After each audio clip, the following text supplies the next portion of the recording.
America, welcome to Angel and the Wiz. Tough night, huh?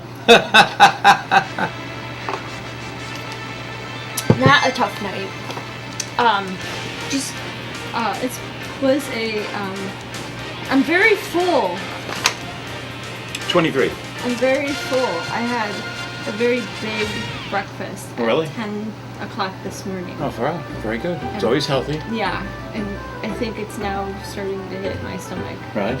Well, I was told that when you eat, the blood rushes to your stomach to help digest. Mm-hmm. I don't know how true it is. You know, I mean, like I'm not a medical doctor. It's possible. Well, we were going to have an 8-year-old. An 8-year-old. We were going to have an 8-year-old specialist, does surgery and things like that. He was going to come by and speak to us about, you know, some of the important things he's done in his life. But his parental units. Right, his parental units changed their plans. Not quite coordinated. Right, you know, typical. You think it would be the kids, but that's not how it is. I work in a place, you know, and everybody always thinks it's the kids, but usually it's the father doesn't smile. Actually, it is the father that doesn't smile. I watch the moms trying to get the kids to smile. Princess, it's not him. It's the guy next to you that don't smile. They're the troublemakers. Anyway, that's it. I take pictures for a living. I don't know what you do, but I hope you have a good day. So between this show and next week, which we were going to have this authoritative person speaking about things in the world of the 8 years old, you're stuck with me and Angel again, but it shouldn't be entirely bad. We have 2 things that I've been trying to get on the show for a couple of weeks. They're very simple. I don't know which show they're going to be on. One is about how important it is to drink water for your heart, and the other one is retired health message. And I got them both from Aunt Pat. Hi, Aunt Pat. Hi, Aunt Pat, who is a regular viewer of the show as long as I send her a link. She doesn't want to have to look for it. She wants to click on it and get it.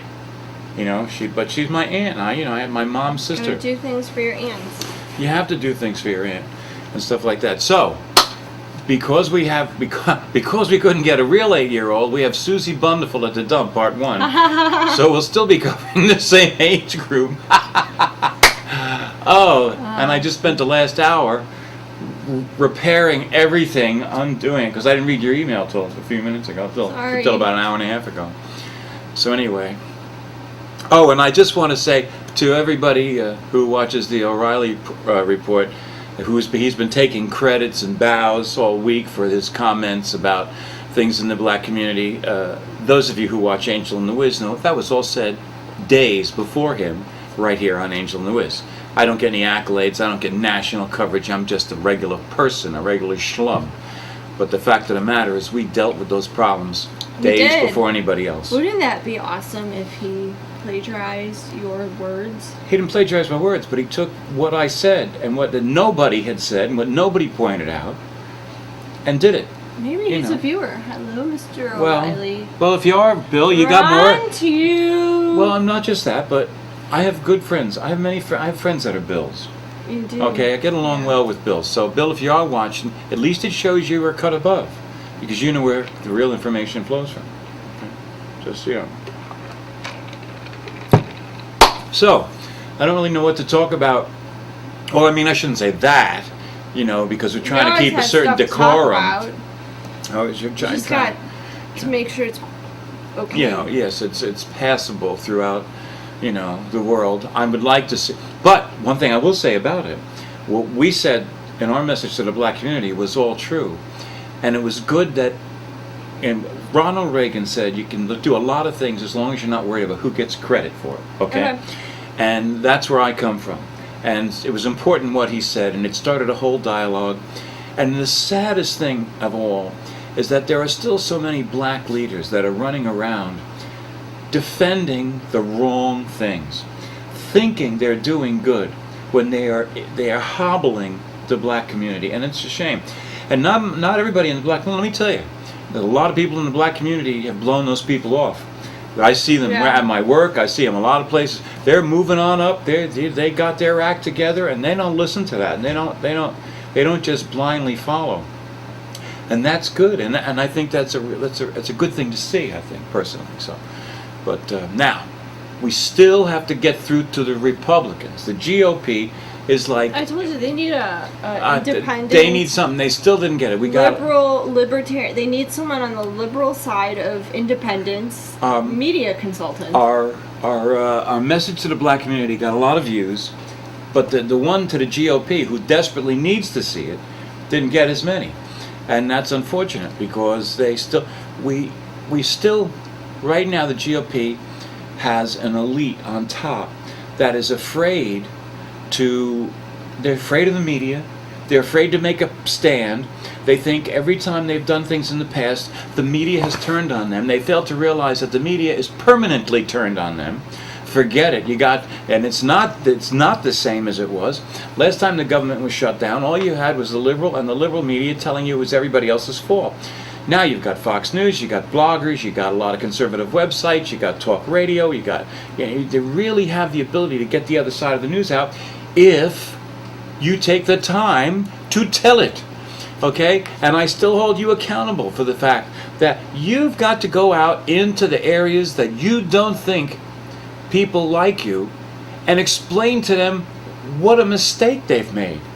Not in such a way as to say, you should be listening to us. We're not talking about a lecture. We're talking about communicating the things that you believe in. Bill Whittle said it the best, because he said, for people that believe in things, they're afraid to talk about them. They don't stand up, they don't defend the things they believe in, and the things that they believe in are good things. They just are, and it's frustrating anyway. So, but I don't have to get up on the soapbox today. I wanted to have those two little brief encounters. I'm still waking up. I could tell. You told. Well, she took a nap. I had to take a nap. I ate so much. Yes. And then I saw a movie. Eat too much, drink too much. I didn't know. Try Brieski's anti-acid. That's from way before you people were born. So I went to a breakfast buffet and it was a really good buffet. Which one? Where? The Wave. Very good. Contemporary? Yes. You actually go there on your days off and eat at those places at those prices? Friends were in town. I'll tell you more about that. Okay. Anyway, and it's my favorite breakfast buffet. Okay. And you can eat. Yeah. And dangerous. I ate, and then I went and I saw a movie. Oh, wow. So I didn't really. Red 2? No, but I want to see that. We saw. It's good. Did you ever see Red 1? I did. I love that film. We saw the Wolverine. Oh, Tina, that's Tina. That's one of her favorite characters. It was I was confused. I don't know much about the comic book stories. Right. So if it's not something that I can easily grasp onto, if I can't identify with the plot of the, right. Where does it come from? Yeah, in the origins of Wolverine, he was fighting his own demons and whatnot. In X-Men, that there was a plot. You knew who the bad guy was, or if they, there's things like that. Right. But I was like, I need Cliff Notes for this movie. Oh wow. I just didn't understand really what was going on. Right. And Adam got a little bit more excited about certain characters that were coming in and out of the movie, and I was like, I don't understand what's going on. So anyway, so I saw the movie, and then we come outside. You've already had a buffet and a movie today? Yes. Wow. And then we come outside and it's raining, and then I had a headache from the rain that just kind of appeared. And I swear half of my breakfast was still sitting in my esophagus. It hadn't even made it into my stomach. So I had to take some Tylenol, and I took a nap. I took a nap. Well, Took my cat Gandalf, who can sleep through anything, and put him right on my chest. Right. It was like a comfort thing, and I laid on the couch and I took a nap. Cool. And I don't know what Adam did, but when I woke up, he was still in the house. So. Well, it's a good sign. Yeah, I was like. I watched The Comedian this weekend. Oh, was that the end of the story? Yeah, so I'm still. And I woke up literally 20 minutes before I was supposed to come. Did it come over to tape? Yeah, funny we still call it taping. We tape it at 5 o'clock. 5 o'clock. And I woke up at 4:40. Oh, very good. And the people watch the show at 4. Think about that. Whoa. Yeah. Whoa.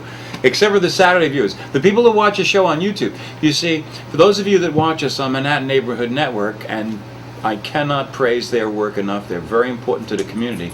But for those of you that watch us on Manhattan Neighborhood Network as opposed to YouTube, you get us Wednesdays at 4 o'clock on Manhattan Neighborhood Network Channel 2.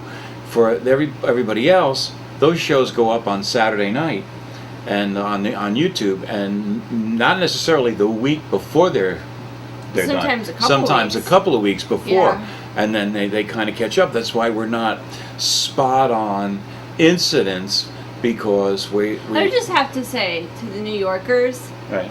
you guys better not be voting for Anthony Weiner. Oh, that's disgusting. Seriously, it's disgusting man. that he would run and that he prostitutes his wife to go out there and say she stands behind him. What is she afraid of? What do they have on her? Okay, and Mark Spitzer, Elliot Spitzer, the same thing. Why would, what kind of city is New York? What kind of state is New York? I used to be proud of New York. And the fact that this, and I'm telling you, if Weiner had this much backbone, he would have stepped out. But he's always worked for the government, and he's afraid of a job.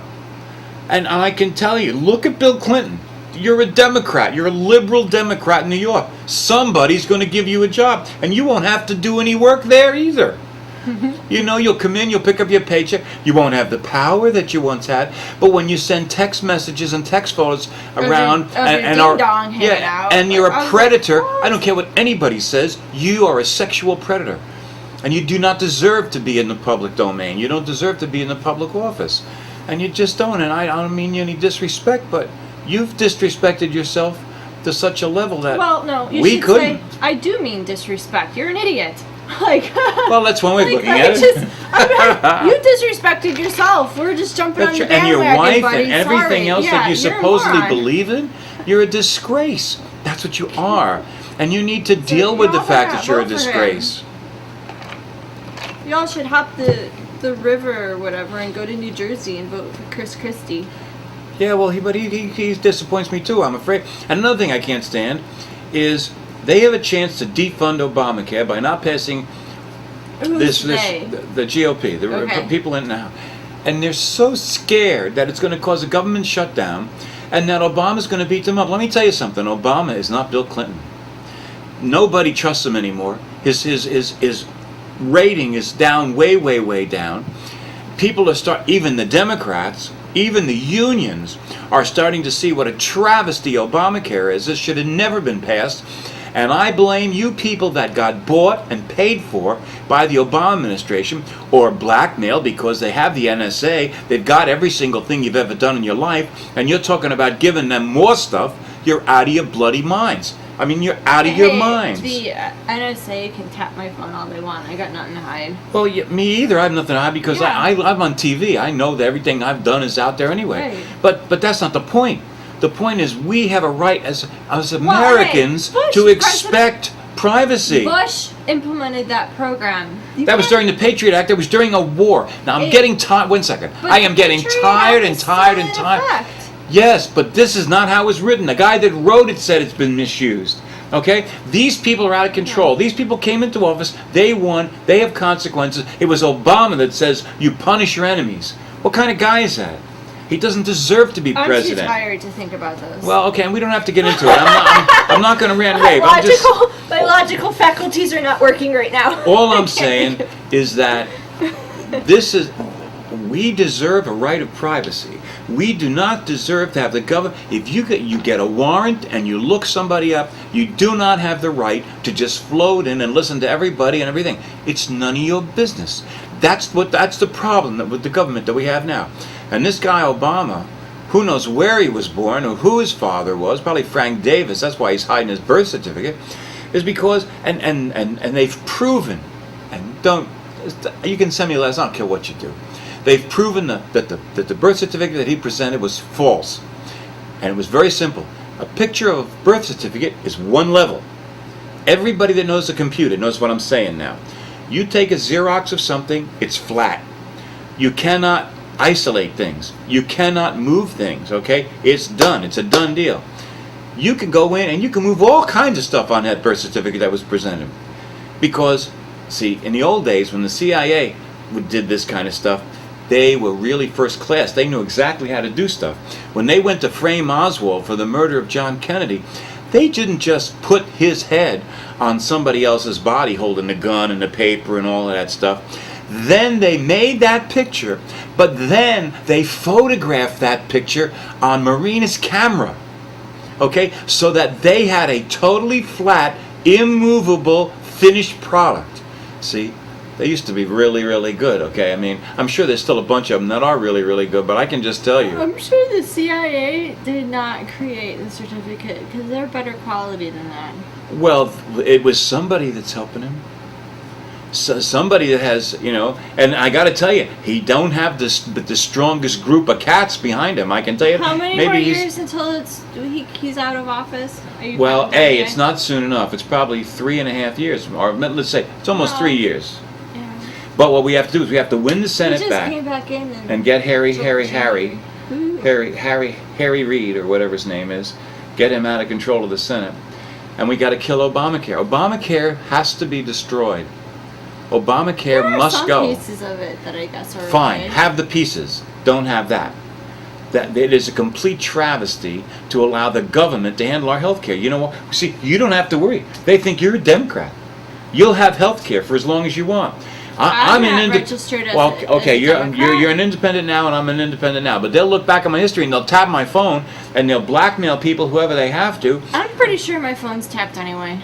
Well, I mean, I've always assumed that it is. I start from the premise that it is. Okay, because it's just easier to live with. Because I heard somebody clicking in on it one time. Really? Well, Yeah. you know, I mean, That was the when sad I was thing about trying it is to I call wouldn't believe it. Syria. Yeah. I was trying to call Syria. Well, what do you expect if you're calling Syria? Well, my friend's husband was in Syria at the time, and she was really sick, and I was trying to get in contact with him. This is all before the I don't think I shave. Great, you Sorry. didn't. This is all before the Arab Spring happened, or Right, all those other great things Yeah. that the Obama Anyway. administration brought us. Anyway, so And they used voter fraud to get him reelected. I'm not done telling the Okay, I'm story. sorry. Tell your story. I'm sorry. So anyway, my friend was really sick, and I needed to call and get her husband in Syria, and I would call, and I would hear someone on the other line pick up, say hello, hello, and I would talk, say Right. hi, can I speak to, Right. and then you would hear the second click, Right. and almost then I suddenly had an echo, and I would say hello, hello, and then the other person would say hello, hello, and I would say hi, can I please speak to, Right. and then the phone would go dead, Oh. and I'm like, this is weird. Well, the other thing I don't like about all this spying But I don't is think because I don't it's think used. the Obama administration had anything to do with the Arab Spring. I mean, where's your proof in that? Proof? I know what he stands for. I know that he's a Muslim, no matter what he claims. I don't think I know that Muslims are allowed to lie to advance their cause, and he has not spoken the truth since the day he was elected. Okay, so- Who knows how much he lied before he got So here? where's your evidence that all of that equates to it's his fault for the Arab Spring? You don't think that the Well, I mean, people in now the listen, Arab you're asking me to nations- provide you proof on a moment's notice. I can't Right. do that, but I can tell you that if you wanted to take the time to go back in time and look at what happened and look about what he said and what his actions were, you can see he supported the overthrow of those stable governments. Okay? Because he is first dedicated to the Muslim cause, Well, and then everything is after do that. whatever. I mean, you can look it up. I can't produce it for Whether you. he supports them or not, like, it's not going to start it nor stop it. Mubarak would still be in charge in Egypt if it wasn't for Barack Obama and his actions. Okay, so he got did one nothing to country. protect. What about Syria? You got to keep in and mind that all these people, they whatever tumbled. else? Once Egypt went, everything else just fell. Okay, and he has no respect for Israel. He could care less about Israel. He's one of these people that wants to see Israel vanquished. And it's the only democracy that's over there. We had a tremendous hold in Iraq. What does he do? He pulls us out. He didn't make any arrangements for us to... Do you know, in the Second World War, we still have people in Germany and Japan, 50 years later, 60 years later. And that's why those places are calm. Okay? Okay, and that's what the plan was. Once we were in Iraq, once we were there, now we have a presence. That country can grow. It's not going to have this inside turmoil, blah-de-da-de-da. And what's the first thing the surrender monkey does? He says, oh, let's get out. Let's pull everybody out. Surrender monkey's a term, okay? Don't send me any letters, all right? We usually use it for the French, okay? But the French have shown more backbone than us. So tell me about other things going on in your life since I've last seen you. Oh, well, I'm trying to think, not a lot. We have, not a lot, same stuff. I'm still, you know, I have a colonoscopy coming up in September. I have a blood test coming up on August 2nd for, you know, to see how I'm doing with my CEA. That's how they measure it. Stuff like that. I still have saved this tooth that rocks back and forth and back and forth and back and forth. Don't ask me how. Oh, I will tell you this. There is a place in New York City. I should tell Cliffy about this. There is a place in Long Island, on the north shore of Long Island, called Cliff's Elbow Room. They have the greatest marinated steaks on earth. Okay? Cliff's Elbow Room. Okay? And I want to share with you that once you have Cliffy's marinated steak, it doesn't matter how tender or how wonderful or anything else, anybody else's steak is, it doesn't have that taste. Do you know what I mean? It's like drugs to a drug addict. I went, Tina's brother gave us a gift certificate to Ruth's Chris Steakhouse. I had a great piece of meat. It was wonderful. Everything was cooked and it was great. It was melt in your mouth stuff. It was just that good. It was very awesome. But it wasn't marinated. And it didn't have that taste that you get hooked on. And What's our time is 23. Okay. Oh, wow. So we'll read that stuff in the next show. And so I send out to you, Cliffy, if you're watching the show, I want you to know that a place as big as Ruth Chris Steakhouse, largest steak chain in the world, they got places in Dubai and everything else. Let me tell you something. If they want to have a great steak, they got to fly from Dubai to the North Fork of Long Island to go to Cliff's Elbow Room and have that marinated steak. There is nothing on earth. Nothing on earth. And I'll tell you the little joke that goes with that is, and I hope I didn't say it, I hope it's not a repeat. If I repeat it, if this is a repeat, I'm sorry. When you live on Long Island, on the North Fork, it's easy to hop into the city and come back out and back and forth, okay? And it's just a couple hours. And so, and in Manhattan, you know, everybody, you know, this is Manhattan, you know, we're the center of the world, you know, we got everything, we know. Right. My friends would come out from New York City, and I would tell them, I just want to warn you, I'm about to ruin you for steak, forever. You're not going to ever be able to recover from this. And they would, you know, New Yorkers, right, sure. We're on Long Island, we're in Hicksville, okay? You know what I mean? We live in a farming area. What do you got about steaks that we don't have in New York? We got everything in New York, okay? So I take them there, and we have that marinated porterhouse steak. And they go back to the city, boom, boom, boom. And the first words out of their mouth when they come back out, are we going to Cliffy's? First words out of them, I'm going to go to Cliffy's, right? No matter what else we do while we're out here, we're going to Cliff's to have a steak. So, you know what I mean? And it's a sad thing that I just can't run down the road. Okay, what are we in trouble? Oh, we got to go. Bye, America. Do Here is something good every day. Suzy Blunderful, Part 1. Volunteer at your local animal shelter. To Indeed. us in East Hampton, it's the East Hampton disposal area. And everyone seems to be very busy at work, but they have something brand new here that all of you will be very interested in. Today's topic is how to decorate your house with absolutely no money down.